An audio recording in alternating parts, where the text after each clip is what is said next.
A few decades ago, this town of Hout-Holland used to host Belgium's mining industry. It's now home to a much more modern business, debunking fake news. Come on in and I'll show you where the fact-checking happens. As you can see, I have a lot of screens, so I can fit a lot of fake news on this and look for interesting stuff to debunk. Martin Schenk is part of a two-person team that's just joined the ranks of Facebook's official fact-checkers. He has developed sophisticated software that allows him to spot viral stories, see connections between them, and investigate their origins. European Parliament, EU Parliament, European elections. He's now preparing for the European election. I'm monitoring for election-related keywords across a wide variety of domains. So I'm looking specifically at my list of known fake news websites that I know of, but also blogs or tweets that contain election-related keywords. And I can see which ones go viral, so I prioritize those when deciding what to fact-check. 500 kilometers away, in a town of Erlangen, a German computing lab is working on a new threat, that of deep fakes. Here we have an original video of a news anchor that we used for training the neural network. And here's a manipulated video where the person on the right has the face blend over, an artificial face blend over. Christian Ries and his team are using artificial intelligence to detect manipulated videos of faces. They're training what they call a neural network to discern between real videos and manipulated ones. Their system can indeed detect manipulation, but if a malicious fake is deployed, the critical question is reaction time. We as research institutions, for example, are not able to react within very few hours to some sudden event. So principally it could be that just a couple of hours before the election, some very upsetting news item comes up, turns out to be fake, but we will not be able to tell this at this very short notice. Dear people of Belgium, this is a huge deal. A deep fake has already been used in political campaigning in Europe last May. Developed by a Belgian Socialist Party, this was a joke video. It was meant to provoke Belgians to think about climate change.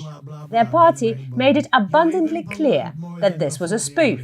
We all know that climate change is fake, just like this video. But the joke was apparently lost on some of their followers. Party representatives had to rush in and tell them one by one that the video was fake. This online game, developed by a Dutch team, is helping news consumers to be less naive. Bad News gets users to play the role of a troll, creating his own fake news empire. Its goal? To make news consumers to be more discerning when it comes to information manipulation. You start to polarize, you start to use emotion, you use conspiracy theories, you use Twitter bot armies, you use fake accounts, and all those elements combined, that's disinformation. And this game helps you recognize those things in real life, so it builds a trigger into the back of your head. With a crucial European election just around the corner, educating citizens is not enough, and European politicians fully realize that.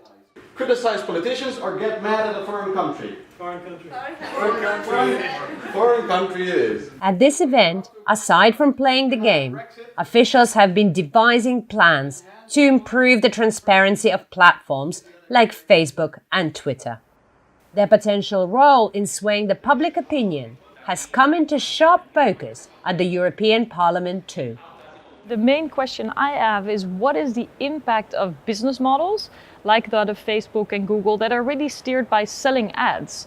But because they're used by hundreds of millions of people in Europe, billions of people around the world, they are having a deep impact on the information landscape.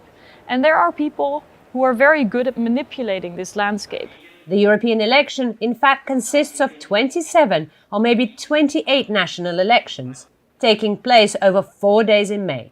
European politicians are well aware of what's at stake and have been making preparations for months. We cannot just be ready on the last day. Ideally, we would have been completely prepared today so that we are ready, that our systems are in order, our systems are stress tested, our cybersecurity is updated, our citizens are informed, social media platforms are forced to be more transparent and accountable. We need to use every minute we have to protect the democratic rights of all those European citizens that I hope will come out to vote in May. In European Parliament, we are conscious that threat exists. It emanates from several countries, mostly Russia, China, Iran. They are particularly interested to interrupt in European elections. They really are not interested to have a united and competing European Union. Europeans seem to be aware of the danger too. In a recent Eurobarometer poll, almost 3/4 of Europe's internet users said they're concerned about disinformation online. There might be a lot of leaks. It's very difficult to know what is true, what has been faked. Alexander Alaphilippe runs EU Disinfo Lab, a civic project that studies disinformation in previous elections, like that in France, to be better prepared for the next one. If you look at Macron leaks, it took 10 minutes for French people to take the leak into the French ecosystem. 10 minutes. It's working at light speed, and we don't have any tools to prevent this. It's basically like an attack on a public space. So you're going to have some casualties. Martin Schenk is excited by the fact-checking challenge the European election presents. It's going to be the Wild West. It's going to be very interesting to investigate. I look forward to that. But what Schenk sees as a dare is a cause of great concern to European politicians who are bracing themselves for the crucial election less than 3 months away.